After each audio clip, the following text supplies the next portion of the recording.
This is Tushar sir. I am going to take lecture physics. Chapter will be unit and dimension class 11. आज का जो topic होगा वो आपका होगा measurement of length in direct method for a very small range. इसके पहले वाले लेक्चर में मैंने आपको बताया था कि मेजरमेंट ऑफ लेंथ आप दो तरीके से कर सकते हो, एक होता है आपका डायरेक्ट मेथड और एक होता है आपका इनडायरेक्ट मेथड। डायरेक्ट मेथड में मैंने क्या बताया था कि एक डायरेक्ट मेथड एक ऐसा मेथड है जिसमें आप लेंथ को डायरेक्टली मेजर कर सकते हो। मीन्स किसी ऑब्जेक्ट के अगर आप दोनों पॉइंट तक पहुंच जाओ और अगर आप उसका लेंथ को मेजर करते हो तो ये जो मेथड होता है इसको आप बोलते हो डायरेक्ट मेथड। और इनडायरेक्ट मेथड में क्या था कि अप्रत्यक्ष विधि कि अगर हम जिस भी ऑब्जेक्ट की लेंथ को मेजर करना है, अगर हम उसके दोनों पॉइंट तक नहीं पहुंच सकते फिर भी अगर मैंने उसकी लेंथ को मेजर किया तो ये जो प्रोसेस होते हैं इसको हम बोलते हैं इनडायरेक्ट मेथड। डायरेक्ट मेथड में आपने किस तरीके से लेंथ को मेजर किया था? With the help of meter scale, screw gauge, vernier scale, इन तीनों की हेल्प से आपने डायरेक्ट मेथड में किसी भी ऑब्जेक्ट की लेंथ को मेजर किया था। इनडायरेक्ट मेथड में आपने किस तरीके से मेजर किया था? उसमें भी तीन तरीका था। पहला आपका था ट्रिग्नोमेट्री मेथड, दूसरा आपका तरीका था दूसरा आपका मेथड था वो आपका था रिफ्लेक्शन मेथड, परावर्तन की विधि, और तीसरा आपका मेथड था पैरालॉक्स मेथड। ठीक है, ये आपका इनडायरेक्ट था। अब अगर मैं आपको बोलता हूं कि अगर आपके पास वेरी स्मॉल लेंथ हो, यानी कि एकदम से छोटी लेंथ हो, अगर आपको उसको मेजर करना है तो आप किस तरीके से मेजर करोगे? जैसे मीटर स्केल से ये बताओ, अगर आपके पास कोई ऑब्जेक्ट है तो अगर आपको उसकी लेंथ को मेजर करना है तो मीटर स्केल से आप कहां तक मेजर कर सकते हो? मीटर स्केल से कम कितना मेजर कर सकते हो? 0.1 सेंटीमीटर, पॉइंट के एक डिजिट तक मेजर कर सकते हो। अगर ऑब्जेक्ट और भी छोटा है, ऑब्जेक्ट आपका जिसको मेजर करना है वो और भी छोटा है तो आप किससे मेजर कर लोगे? वर्नियर स्केल से मेजर कर लोगे। वर्नियर कैलिपर, तो वर्नियर कैलिपर से आप कहां तक मेजर कर सकते हो? पॉइंट के 2 डिजिट तक, यानी 0.01 सेंटीमीटर। इसकी एक्यूरेसी कितनी होती है? अगर ऑब्जेक्ट आपका और भी छोटा है तो वेरी स्मॉल, तो आप किससे मेजर कर लोगे? आप स्क्रू गेज से मेजर कर सकते हो। स्क्रू गेज की जो एक्यूरेसी है वो पॉइंट के 3 डिजिट तक है, यानी 0.001 सेंटीमीटर। ये पॉइंट के 3 डिजिट तक इसकी एक्यूरेसी है। ठीक है, ये बात आपको समझ आती है। अब अगर मैं आपको बोलता हूं कि अगर कोई पार्टिकल है वो एकदम से छोटा है, इससे भी वेरी स्मॉल लेंथ, तो आप किस तरीके से मेजर करोगे? तो आप माइक्रोस्कोप की हेल्प से मेजर कर सकते हो। सूक्ष्मदर्शी माइक्रोस्कोप की हेल्प से आप उसकी डिस्टेंस को आप उसको ऑब्जर्व कर सकते हो। ठीक है, इसके बाद से आप मेजर कर सकते हो with the help of microscope से उसको आप ऑब्जर्व करके उसको सीन करके आप उसके डिस्टेंस को मेजर कर सकते हो। ये हो गया अगर इससे भी छोटा है तो। अब अगर ऑब्जेक्ट इससे भी छोटा है तो आप कैसे मेजर करोगे?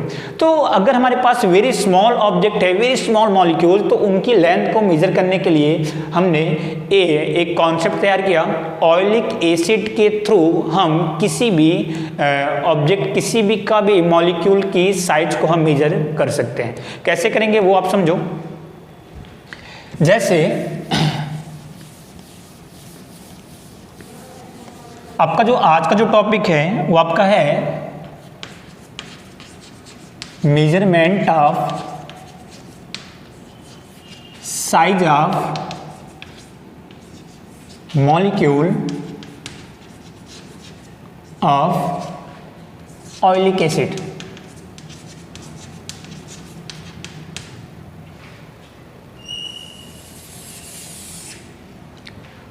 सबसे स्मॉल ऑब्जेक्ट क्या हो सकता है ये बताओ? कोई भी ऑब्जेक्ट किससे मिलकर बना है? वो एटम से मिलकर बना है। एटम मॉलिक्यूल से मिलकर बना है। अब ये बताओ, मॉलिक्यूल सबसे छोटा तो आपका मॉलिक्यूल होगा ना। अगर आपको मॉलिक्यूल की साइज निकालनी हो तो आप कैसे निकालोगे? अब ऐसा तो है नहीं कि मॉलिक्यूल की साइज को आप मीटर स्केल, वर्नियर कैलिपर से निकाल सकते हो, नहीं निकाल सकते हो। तो मॉलिक्यूल की साइज को निकालने के लिए आप इनडायरेक्ट मेथड का यूज करोगे। ठीक है, तो इनडायरेक्टली आप मॉलिक्यूल की साइज निकालने का ये एक मेथड है, measurement of size of molecule of oleic acid. हम क्या करेंगे? हम ऑयलिक एसिड लेंगे और ऑयलिक एसिड के मॉलिक्यूल की साइज को हम फाइंड आउट करेंगे। ऑयलिक एसिड के मॉलिक्यूल की साइज को हम यहाँ पे क्या करेंगे? फाइंड आउट करेंगे। अब ऑयलिक एसिड के मॉलिक्यूल की साइज को हम फाइंड आउट कैसे करेंगे वो आप थोड़ा सा यहाँ पे समझो। सबसे पहले ऑयलिक एसिड क्या होता है? ऑयलिक एसिड क्या है? तो मैंने यहां पे एक कॉन्सेप्ट लिखा,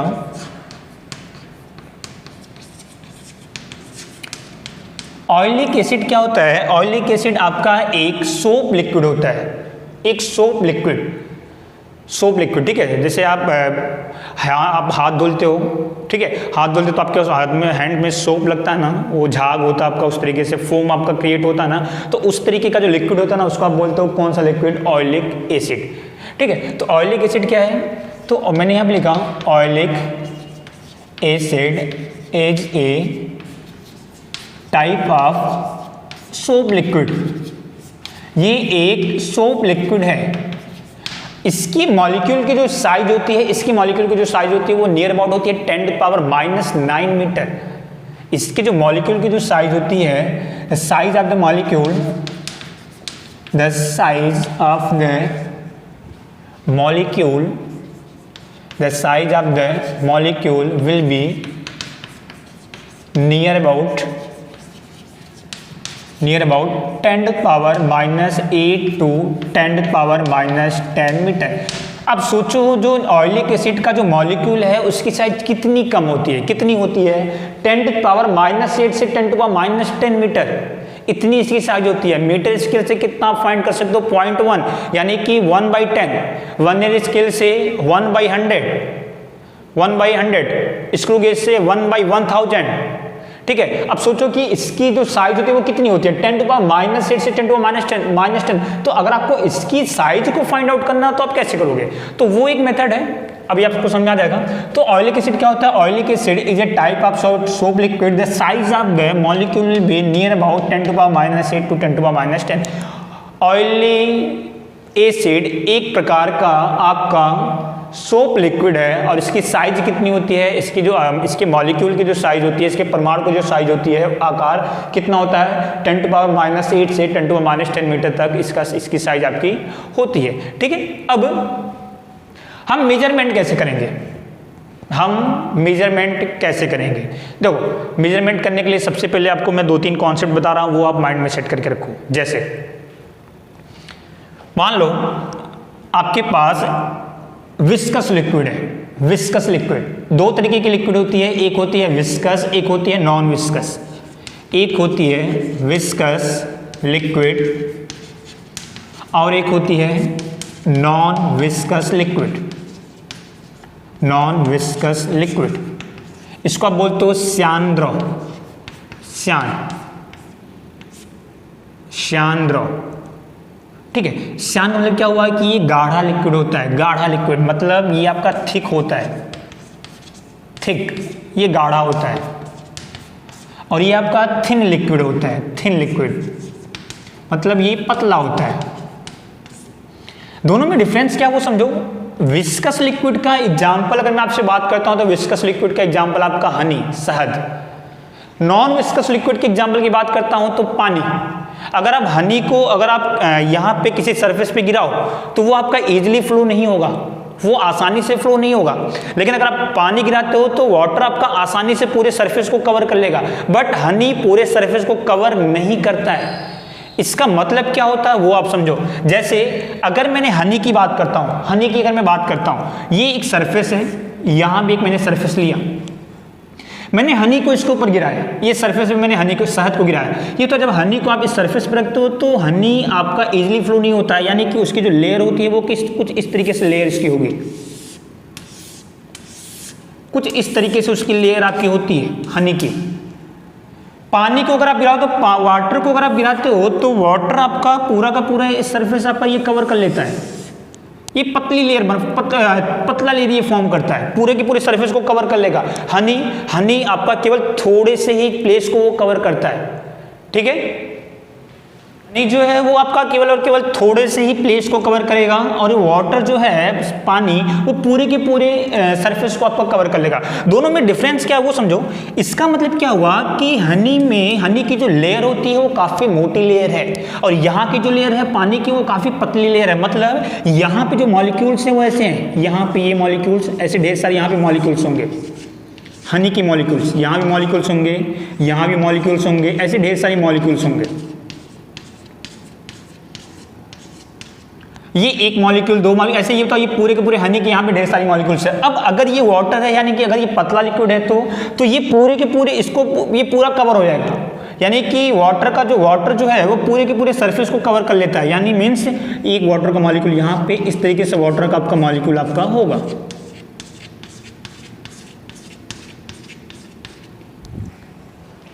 बात समझ आ रही है? देखो ये आपका हनी का मॉलिक्यूल है और ये आपका वाटर का मॉलिक्यूल है, यानी कि अगर लिक्विड आपका गाढ़ा लिक्विड है, विस्कस लिक्विड है, थिक लिक्विड है, तो वो लेयर वाइज लेयर डिवाइड होता है, एक लेयर, दूसरी लेयर, तीसरी लेयर, चौथी लेयर, पांचवी लेयर, इस तरीके से। और अगर वो पतला लिक्विड है तो पतला लिक्विड होगा तो पूरे एरिया को वो कवर कर लेगा, पूरे सरफेस को कवर कर लेगा। मीन्स केवल कितनी मॉलिक्यूल रहेगी? Single molecule. कितने मॉलिक्यूल यहाँ पे? सिंगल मॉलिक्यूल है। अब अगर मैं आपसे पूछता हूं कि आप ये जो हनी है इसकी थिकनेस फाइंड करो, थिकनेस, ये तो थिकनेस यही होगा ना, ये हनी है, हनी की लिक्विड, इसकी थिकनेस ये होगी T, ये थिकनेस ये हो गई। अब आपसे मैं पूछता हूं ये पानी की थिकनेस फाइंड करो, ये बता पानी की थिकनेस ये हो गई T। दोनों में सिमिलरिटी देखो, ये बताओ यहाँ पे इसकी थिकनेस ये है और यहाँ पे पानी की थिकनेस ये है। अब अगर ये बताओ, अगर आपने किसी तरीके से ये जो पानी की जो लेयर है, अगर आपने इसकी थिकनेस निकाल ली, ये बताओ, ये अगर आपने थिकनेस किसी तरीके से निकाल लिया तो कहीं ना कहीं ये तो ये जो थिकनेस है यही आपका इस मॉलिक्यूल का डायमीटर हो जाएगा। मॉलिक्यूल का डायमीटर यही है ना, तो अगर जितनी इसकी थिकनेस होगी उतनी ही मॉलिक्यूल की डायमीटर हो जाएगी। तो ओवरऑल मॉलिक्यूल का डायमीटर का मतलब क्या हुआ कि आपने क्या निकाल लिया? आपने फाइंड कर लिया क्या? Size of the molecule. Okay, तो ओवरऑल करने का मतलब क्या हुआ कि अगर आपने किसी भी तरीके से ये थिकनेस मेजर कर ली तो वही आपको जो थिकनेस होगी वही क्या हो जाएगी? आपकी साइज ऑफ द मॉलिक्यूल, यानी कि मॉलिक्यूल का डायमीटर। बात समझना आप। अब थिकनेस किसकी निकाल सकते हो? विस्कस लिक्विड की निकाल सकते हो कि नॉन विस्कस लिक्विड की निकाल सकते हो? नॉन विस्कस की। विस्कस लिक्विड की थिकनेस आप नहीं निकाल सकते। क्यों नहीं निकाल सकते? क्योंकि ये कई लेयर में डिवाइड होगा। थिकनेस निकालोगे तो, लेकिन ये जो थिकनेस होगा वो इसके डायमीटर के बराबर नहीं होगा। क्योंकि उसके अंदर कई ढेर सारी मॉलिक्यूल होंगे। बट यहाँ पे जो थिकनेस होगा वो इसके डायमीटर के बराबर होगा। तो ओवरऑल कहने का मतलब क्या हुआ कि अगर मुझे मॉलिक्यूल की साइज निकालनी है तो आपको थिकनेस निकालना पड़ेगा। थिकनेस किसका निकालना पड़ेगा? नॉन विस्कस लिक्विड का, जो लिक्विड पतला हो, काफी पतला हो। जितना ये पतला होगा उतनी एग्जैक्ट आपकी थिकनेस आपकी आएगी। और अगर आपने थिकनेस निकाल लिया तो वही क्या हो जाएगा? Size of the molecule. Okay, इसकी थिकनेस कैसे निकालोगे? जैसे मान लो कि मेरे पास 2 ml वाटर था। कितना ml? 2 ml। वॉल्यूम कितना? 2 ml। मैंने 2 ml वाटर को सरफेस पे गिराया। 2 ml वाटर को जब मैंने सरफेस पे गिराया तो ये वाटर आपका इतना एरिया कवर कर लिया। ये पानी आपका ऐसा गिरा और ये ऐसा पर फैल गया। एरिया कितना कवर कर लिया? इतना एरिया कवर कर लिया। ये बताओ, ये एरिया आप निकाल सकते हो? एरिया तो आप निकालोगे ना, लेंथ इनटू ब्रेथ, जिस तरीके से भी हो। तो जैसे भी आपने पानी को आपने जैसे सरफेस पे गिराया, पानी कितना था मेरे पास? 2 ml। मैंने उसको सरफेस पे गिराया तो ये इतने एरिया में फैल गया। मुझे एरिया पता है, ये एरिया मुझे पता है। ये बताओ, अगर मुझे वॉल्यूम पता है पानी का, जो आपने पानी गिराया उसका वॉल्यूम पता है, पानी जितने एरिया में फैला आपको वो एरिया पता है, तो क्या आप इसकी थिकनेस निकाल सकते हो कि नहीं? जैसे अभी आप समझो, यहाँ पे मेरे पास एक प्लेट है ऐसी, ये हमारे पास एक प्लेट है, ये इसकी लेंथ, ये इसकी ब्रेथ और ये इसकी थिकनेस, ये लंबाई, ये चौड़ाई और ये इसकी थिकनेस। ठीक है, अब ये बताओ इसका आयतन कितना? आयतन ये बताओ, इसका आयतन क्या लिखते हो आप? वॉल्यूम का formula, volume equal to area into length, क्षेत्रफल गुणे लंबाई। या तो इसका आयतन कितना लिखते हो? लंबाई गुणे चौड़ाई गुणे ऊंचाई, length into breadth into height. मैंने लिखा LBT, L इंटू बी। ये बताओ लेंथ इंटू ब्रेथ, मतलब ये एरिया हो गया, ये हो गया आपका एरिया, यानी volume equal to area into thickness. तो थिकनेस इक्वल टू कितना? Thickness equal to volume upon area. ये बताओ, तो अगर मुझे कहीं ना कहीं अगर मुझे ये थिकनेस निकालनी हो तो आप कैसे निकाल सकते हो? वॉल्यूम, पूरे का वॉल्यूम डिवाइडेड बाय ये इसका एरिया। ये तो अगर मैं वॉल्यूम को एरिया से डिवाइड कर दूं तो मुझे कहीं ना कहीं इसकी थिकनेस मिल जाएगी। बात समझ आ रही है आपको? इसका मतलब क्या हुआ कि अगर मुझे इसके ये जो वाटर का जो लेयर है, अगर मुझे इसकी थिकनेस निकालनी हो तो मैं क्या करूंगा? थिकनेस कैसे निकालोगे? थिकनेस इक्वल टू मैं इसकी वॉल्यूम को लूंगा, इसका मैं पूरा एरिया लूंगा और मैं दोनों को डिवाइड कर दूंगा। जैसे मैं वॉल्यूम और एरिया को डिवाइड करूंगा मुझे क्या मिल जाएगा? इसकी थिकनेस। और जैसे मुझे थिकनेस मिलती है इसका मतलब क्या हो जाएगा? वही थिकनेस क्या हो जाएगी? इस मॉलिक्यूल की साइज, मॉलिक्यूल के साइज का डायमीटर। बात समझ आ गई? इसका मतलब क्या हुआ? आपको निकालना क्या है? आपको थिकनेस निकालनी है तो आपको क्या क्या पता होना चाहिए? आपका वॉल्यूम पता होना चाहिए और एरिया पता होना चाहिए। बात समझ, आपको वॉल्यूम और एरिया। लेकिन उससे भी पहले एक बात माइंड में सेट कर लो कि लिक्विड आपका पतला लिक्विड होना चाहिए। अगर ये विस्कस लिक्विड होगा तो कंडीशन कुछ इस तरीके से होगी और ये सेटिस्फाई नहीं होगी। तो सबसे पहले आपको ये जो ऑयलिक एसिड है इसको आपको पतला बनाना पड़ेगा। जितना पतला बनाओगे इतना पतला बनाना पड़ेगा ताकि जब आप इसको सरफेस पे गिराओ तो इसकी केवल कितनी लेयर हो? एक लेयर ही बने, केवल एक लेयर। एक लेयर बनेगी तो कितने मॉलिक्यूल होंगे? केवल सिंगल मॉलिक्यूल। और जब सिंगल मॉलिक्यूल होंगे तो उनकी थिकनेस निकालोगे, वही क्या हो जाएगा? मॉलिक्यूल की साइज। समझ में आ रहा है? तो सबसे पहला काम आपको क्या करना है? आपको ऑयलिक एसिड, ये जो ऑयलिक एसिड है इसको आपको पतला करना है। जितना पतला हो सकता है आप उसको उतना पतला करो ताकि जब आप इसको सरफेस पे गिराओ तो इसकी केवल कितनी लेयर फॉर्म हो? एक लेयर। ओके, मैं आपको आगे डील करता हूं कैसे करना है। एक इसका स्क्रीनशॉट लो। थिकनेस कैसे निकालोगे? वॉल्यूम और एरिया को डिवाइड करोगे आपको थिकनेस मिल जाएगा। ओके, नेक्स्ट हम डील करते हैं। इसका स्क्रीनशॉट ले लिया आपने। नेक्स्ट हम डील करते हैं कैसे करोगे आप।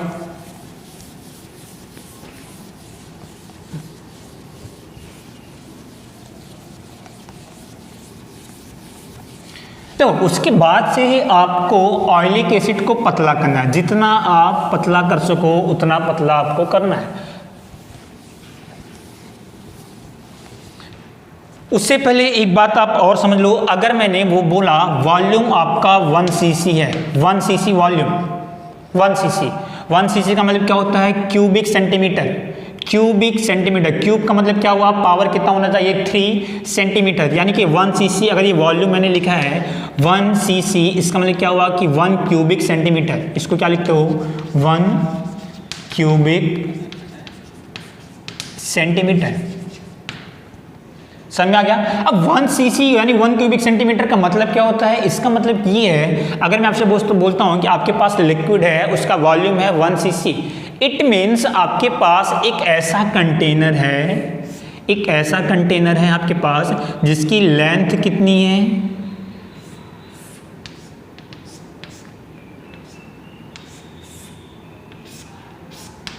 आपके पास एक ऐसा कंटेनर है एक स्क्वायर शेप का जिसकी लेंथ कितनी है? 1 सेंटीमीटर। ब्रेथ कितनी है? 1 सेंटीमीटर। हाइट कितनी है? थिकनेस कितनी है? 1 सेंटीमीटर। यानी आपके पास एक कंटेनर है, लेंथ कितनी? 1 सेंटीमीटर, ब्रेथ कितनी? 1 सेंटीमीटर, थिकनेस कितनी? 1 सेंटीमीटर। तो ये बताओ तो वॉल्यूम कितना हो जाएगा? 1 × 1 × 1, तो 1 सेंटीमीटर पे पावर 3, यानी कि इसका वॉल्यूम कितना है? 1 cc। ठीक है। अब इसके अंदर जो लिक्विड, जितना पानी आपका आएगा, जितना लिक्विड आपका आएगा इसके अंदर जितना लिक्विड आएगा उसी वॉल्यूम, ये इसके अंदर जितना लिक्विड आएगा उसका वॉल्यूम कितना हो जाएगा आपका? 1 cc। बात समझ में आ गई कि 1 cc का एग्जैक्ट मतलब क्या है? 1 cc अगर मैं आपको बोलता हूँ 1 cc वॉल्यूम, इसका मतलब क्या कि एक कंटेनर आपके पास है जिसकी लेंथ, ब्रेथ, थिकनेस तीनों 1 सेंटीमीटर है। उसके अंदर आपका जितना लिक्विड आ रहा है उसी वॉल्यूम को आपने बोल दिया क्या? 1 cc। ओके, ठीक है। अब आगे चलते हैं। आपको करना क्या? आपको समझ में आ गया। आपको थिकनेस निकालना है। थिकनेस निकालने के लिए वॉल्यूम चाहिए, एरिया चाहिए, लेकिन उसके पहले लिक्विड को आपको पतला करना पड़ेगा। जितना पतला हो पाए अब उतना पतला करो। तो सबसे पहले मैंने ऑयलिक एसिड लिया। अब ऑयलिक एसिड के मॉलिक्यूल का डायमीटर मुझे चाहिए, ठीक है। तो ऑयलिक एसिड के लिए मैंने यहां पर 1 cc ऑयलिक एसिड लिया। अब 1 cc ऑयलिक एसिड का मतलब आपको समझ में आ रहा होगा कि ये कितना एसिड है। इसमें मैंने, ये भी गाढ़ा लिक्विड है, ये काफी लिक्विड है, ये काफी विस्कस लिक्विड है, तो आपको क्या करना पड़ेगा? इसको पतला करना पड़ेगा। मैंने इसके अंदर 19 cc मैंने अल्कोहल इसके अंदर मिला दिया। अब ऐसे समझो आपके पास दूध है, मिल्क, ये प्योर मिल्क है 2 लीटर का। 2 लीटर आपके पास प्योर मिल्क है, प्योर मिल्क, आपको इसको पतला करना है। ये तब क्या करोगे, इसमें पानी मिला दोगे। मैंने इसके अंदर 5 लीटर पानी मिलाया, ये बता तो पूरा कितना हो गया, लास्ट में जो आपको मिलता है ये बताइए 7 लीटर हो गया। ये प्योर मिल्क है, इसके अंदर आपने 5 लीटर पानी मिलाया है, तो अभी जो आपको मिल्क मिला ये बताओ तो ये काफी पतला हो चुका होगा, काफी पतला हो चुका होगा। इसको और भी पतला करना है तो आप और पानी मिलाओ। 7 लीटर ये सोल्यूशन मिला, अब मैं इसको यहाँ पे रखता हूँ, इसमें के अंदर मैंने 10 लीटर और पानी मिलाया तो कितना हो गया 17 लीटर। ये बताओ ये एकदम से पतला हो चुका होगा। तो ओवरऑल करने का मतलब क्या हुआ कि पतला कैसे बनाओगे, उसके अंदर आप कुछ ना कुछ उसमें इम्प्योरिटी ऐड करोगे, ठीक है। तो मैंने 1 सीसी ऑयलिक एसिड, ये गाढ़ा लिक्विड है, मैंने इसको पतला करने के लिए 19 सीसी अल्कोहल मिला दिया। ये बताओ तो टोटल वॉल्यूम कितना हो गया 19 सीसी अल्कोहल और 1 सीसी ऑयलिक एसिड, तो लास्ट में फाइनल कितना हो गया 20 सीसी सोल्यूशन बना आपका। आपके पास जो सोल्यूशन मिला वो कितना मिला 20 सीसी सोल्यूशन मिला।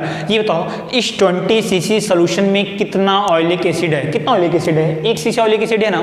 तो ओवरऑल करने का मतलब क्या हुआ कि ये जो 20 सीसी सोल्यूशन आपको मिला इसके अंदर कितना ऑयलिक एसिड है, ये बताओ इसके अंदर ऑयलिक एसिड कितना है। आपने ऑयलिक एसिड कितना वॉल्यूम डाला 1 सीसी, इसके अंदर 1 सीसी ऑयलिक एसिड आपका है। 20 सीसी सोल्यूशन के अंदर 1 सीसी ऑयलिक एसिड, तो 1 सीसी सोल्यूशन के अंदर कितना होगा 1 सीसी सोल्यूशन के अंदर ऑयलिक एसिड कितना, यहाँ पे मुझे 1 चाहिए तो 20 को नीचे कर दो, ये कितना हो जाएगा 1 divided by 20 CC oleic acid, यानी कि 1 सीसी सोल्यूशन के अंदर इतना आपका 1/20 सीसी ऑयलिक एसिड आपका है 1/20 सीसी, क्योंकि 19 पार्ट किसका 19 पार्ट तो एल्कोहल का है, तो पूरे सोल्यूशन के अंदर ऑयलिक एसिड है कितना 1/20 हुआ, तो पूरे 1 सीसी सोल्यूशन के अंदर कितना oleic acid 1 CC oleic acid आपका है। अब मैंने क्या किया, ये जो सोल्यूशन है ये अभी और भी थोड़ा सा विस्कोस है, ये अभी और भी गाढ़ा है, तो मैंने इसको और थिक करने के लिए मैंने इसके अंदर और भी एल्कोहल मैंने मिलाया, इसके अंदर मैंने और एल्कोहल मैंने मिक्स किए, तो ये 1 सीसी का सोल्यूशन, ये भी विस्कोस है, मैंने इसके अंदर फिर से मैंने मिलाया 19 सीसी एल्कोहल। ये तो 1 सीसी सोल्यूशन 19 सीसी एल्कोहल, तो फिर से पूरा कितना हो गया 20 सीसी सोल्यूशन, ठीक है। अभी बताओ तो 1 सीसी सोल्यूशन के अंदर कितना एसिड था 1 सीसी, अभी ये जो 20 सीसी सोल्यूशन आपका आया इसके अंदर टोटल कितना एसिड है 1 सीसी सोल्यूशन के अंदर कितना एसिड 1/20 सीसी ऑयलिक एसिड, तो 20 सीसी सोल्यूशन के अंदर मैंने यहां पे लिखा हूं 20 सीसी जो सोल्यूशन आपको मिलता है उसके अंदर कितना, पहले वाला सोल्यूशन है 20 सीसी सोल्यूशन के अंदर पहले वाला सोल्यूशन कितना है 1 सीसी सोल्यूशन, और इस 1 सीसी सोल्यूशन में कितना एसिड है 1/20 सीसी ऑयलिक एसिड, यानी कि 20 सीसी सोल्यूशन में एसिड कितना आपका 1/20 सीसी ऑयलिक एसिड, ठीक है। ये होता तो 20 सीसी सोल्यूशन में इतना एसिड, तो 1 सीसी में कितना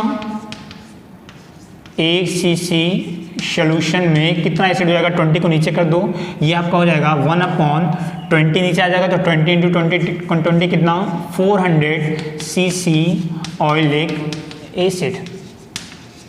इसका मतलब आप समझो, इसका मतलब क्या हुआ कि आपके पास जो फाइनल जो सोल्यूशन मिला, फाइनल सोल्यूशन वो देखो कितना है। अब आपके पास जो फाइनल सोल्यूशन मिला उसके अंदर 1 सीसी सोल्यूशन के अंदर 1/400 सीसी ऑयलिक एसिड है केवल, बस इतना आपने पतला कर दिया। इस 1/400 का मतलब क्या हुआ कि आपके पास अगर 1 लीटर मिल्क है, 1 लीटर मिल्क, तो आपने 399 लीटर क्या मिलाया है पानी। 1 लीटर मिल्क के साथ 399 लीटर पानी मिला हो तो टोटल सोल्यूशन कितना हो जाएगा 400 लीटर हो जाएगा ना। अब ये तो इस 400 लीटर में पानी का अमाउंट मिल्क का अमाउंट कितना है 1/400। अब सोचो 1 लीटर मिल्क में आपने 399 लीटर पानी मिलाया तो कितना पतला हो चुका होगा, ठीक है। तो सेम कंडीशन, तो अभी आपके पास जो 1 सीसी सोल्यूशन आपका फाइनल बन के आया उसके अंदर एसिड कितना है ऑयलिक एसिड 1/400 सीसी आपका ऑयलिक एसिड आपका उसके अंदर है। बात समझ में आ रही है। अब इसकी थिकनेस कैसे निकालेंगे वो भी मैं आपको बताता हूं। तो 1 cc सोल्यूशन के अंदर एसिड कितना है आपका 1/400 cc ऑयलिक एसिड आपका है। अभी ये सोचो ये कितना पतला आपका हो चुका है, ठीक है। इसका स्क्रीनशॉट लो, मैं नेक्स्ट डील करता हूं। ओके,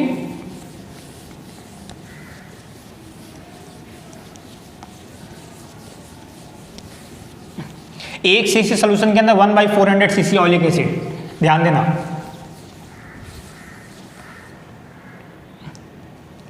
वन cc सोल्यूशन के अंदर 1/400 cc ऑयलिक एसिड आपका है, ठीक है। आपके पास जो सोल्यूशन मिला 1 cc सोल्यूशन के अंदर इतनी एसिड है, 1/400 cc ऑयलिक एसिड है।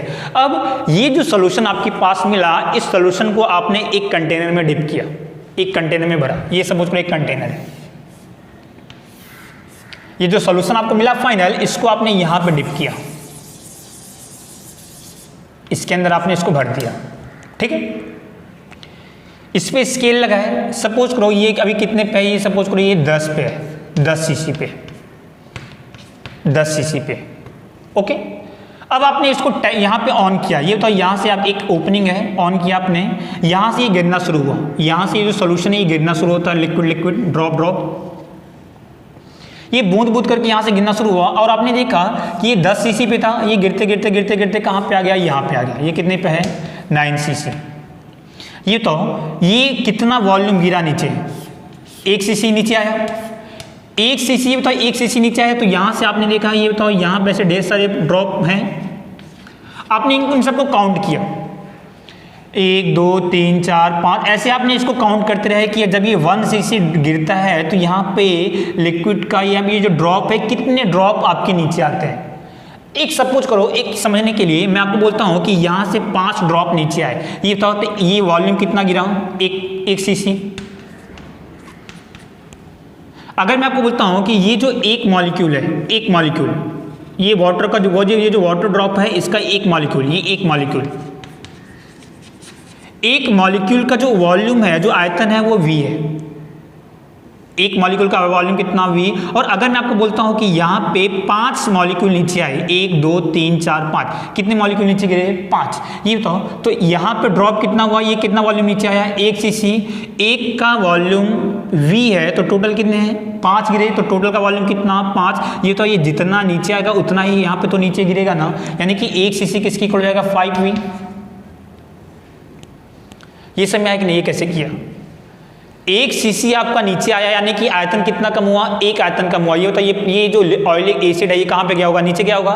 तो ये बूंद बूंद मैंने ये ड्रॉप मैंने नोटिस किया, एक का मैंने वॉल्यूम सपोज किया v, मैंने देखा यहाँ पर 5 ड्रॉप नीचे आए, 5 ड्रॉप, इसको हटा दो भी, 5 ड्रॉप नीचे आए। तो इसका मतलब क्या हुआ कि इसका पूरा वॉल्यूम कितना 5p होता, तो ये वॉल्यूम और ये वॉल्यूम तो बराबरी होगा ना। तो 1 cc इक्वल टू 5p, यहाँ से आप वॉल्यूम निकाल सकते हो, वॉल्यूम इक्वल टू कितना 1 cc अपॉन 5 निकल जाएगा ना। इसका मतलब क्या हुआ कि यहां से जो लिक्विड आपका ये जो ड्रॉप गिर रहा है, इसका वॉल्यूम आप निकाल सकते हो। आप 1 cc देखो ये कहां कब नीचे आ रहा है, और ये ड्रॉप गिनते रहो, 1 2 3 4 5, जितना भी ड्रॉप हो आप उससे क्या करोगे, डिवाइड कर दोगे, तो आपको इस पर्टिकुलर मॉलिक्यूल का वॉल्यूम आपको पता चल जाएगा। बात समझ में आ रही है, यानी कि एक मॉलिक्यूल का वॉल्यूम आपने यहां पर निकाल लिया। समझ में आ गया कैसे निकालोगे, ठीक है। अब अगर मैंने यहां पे लिखा पर मॉलिक्यूल, पर molecule volume is equal to v। अगर एक मॉलिक्यूल का वॉल्यूम v है, अगर मैं आपसे बोलता हूं कि यहां से n मॉलिक्यूल नीचे गिरे, n मॉलिक्यूल, तो पूरे का वॉल्यूम कितना nv। तो एक मॉलिक्यूल का वॉल्यूम v है, तो इफ n मॉलिक्यूल, अगर n मॉलिक्यूल आपके नीचे गिरते हैं तो टोटल वॉल्यूम कितना n इंटू वी, तो टोटल वॉल्यूम कितना हो गया आपका nv वॉल्यूम आपका हो गया। अब इतने वॉल्यूम आपकी, ये बताओ यहाँ पे जो आपका जो पानी जो ऑयलिक एसिड नीचे गिर रहा है, ये इसका पूरे का पूरा वॉल्यूम आपको पता चल गया, ये पूरा वॉल्यूम आपको पता है, ये कितना इसका पूरा का पूरा वॉल्यूम है ये आपको पता है। बात समझ आ रही ना। अब इस वॉल्यूम के अंदर टोटल कितना ऑयलिक एसिड है, ये इसके अंदर ये जो आपका ये एसिड है, ये जो सोल्यूशन है, इस सोल्यूशन के अंदर कितना एसिड है हमारे पास, इसका पूरा का पूरा वॉल्यूम कितना है, ये इतना वॉल्यूम है हमारे पास। अब अगर 1 cc सोल्यूशन होता है तो उसके अंदर कितना, मैंने यहाँ पे लिखा, अगर 1 cc सोल्यूशन है तो उसके अंदर कितना एसिड है, 1/400 cc, इतना हमारे पास एसिड है। 1 cc सोल्यूशन के अंदर हमारे पास इतना एसिड है। अब हमारे पास ये तो ये जितना हमारा ये गिरा उसका सोल्यूशन कितना है, उसका वॉल्यूम इतना वॉल्यूम है। तो अगर वॉल्यूम हमारे पास NVCC हो, अगर हमारे पास इतना सोल्यूशन हो तो एसिड कितना, तो 1 cc में 1/400, 2 cc में 2 से मल्टीप्लाई। अगर हमारे पास NVCC है तो NV/400 cc ऑयलिक एसिड। कहने का मतलब क्या हुआ कि ये जो सोल्यूशन आपके पास है इसका, ये पूरे का वॉल्यूम कितना है NV, और इसके अंदर टोटल कितने ऑयलिक एसिड हैं, NV/400 cc इतने ऑयलिक एसिड आपके होंगे। बात समझ आ गई। तो ये क्या निकला आपका, पूरा का पूरा वॉल्यूम निकला। किसका वॉल्यूम निकला, जो उस सोल्यूशन के अंदर जो आपने नीचे गिराया है उस सोल्यूशन के अंदर कितने ऑयलिक एसिड हैं, कि उसका आयतन कितना है, NV/400 इतना वॉल्यूम है। ये बताओ जब आप इसको गिराओगे तो उसके अंदर, ये सोल्यूशन के अंदर कितना ऑयलिक एसिड है वो आपको पता चल गया। वो कुछ ना कुछ एरिया कवर करेगा, कुछ ना कुछ एरिया कवर करेगा ना, तो वो एरिया भी आप फाइंड कर सकते हो। एरिया सपोज कर लिया मैंने कितना, A, तो वो जो लेयर आपकी बनेगी थिकनेस कितनी, उसकी थिकनेस कितनी, तो थिकनेस कैसे निकालोगे, वॉल्यूम डिवाइडेड बाय एरिया। तो मैंने यहां पे निकाला thickness is equal to volume divided by area. Volume कितना, NV/400 divided by area, A नीचे आ जाएगा। ये तो यहां से आपको सारी वैल्यू पता है, आपको नंबर ऑफ मॉलिक्यूल्स पता है कितना गिरा, आपको वॉल्यूम पता है, आपको 400 इंटू एरिया कितना एरिया कवर करता है वो पता है। आपने सबकी वैल्यू यहाँ पे पुट अप की तो आपको मिलता है T equal to near about 10⁻⁹ metre. Thickness, अब ये बताओ ये थिकनेस किसके बराबर होगी, ये जो थिकनेस होगी यही तो मॉलिक्यूल की डायमीटर के बराबर होगी। इसका मतलब क्या हुआ कि अगर थिकनेस 10⁻⁹ मीटर है तो मॉलिक्यूल की साइज भी कितनी होगी, 10⁻⁹ मीटर। मीन्स अगर थिकनेस आपको 10⁻⁹ मीटर मिला, इसका मतलब क्या हुआ, the size of the molecule, size of the molecule will be 10⁻⁹ metre.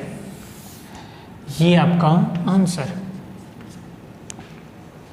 समझ आया। तो इस measurement of size of molecule of oleic acid, तो ऑयलिक एसिड का जो मॉलिक्यूल है उसकी थिकनेस हमने निकाल लिया। थिकनेस कितना आया, 10⁻⁹ मीटर। तो जो उसका थिकनेस होगा वही उसका क्या हो जाएगा, मॉलिक्यूल की साइज। ओके, आई होप आपको समझ आया होगा। देख लो आप, स्क्रीनशॉट इसका ले लो। ओके, तो नेक्स्ट लेक्चर में हम डील करेंगे मेजरमेंट ऑफ मास। आज की क्लास में यहीं पे कंप्लीट करता हूँ। Thank you class.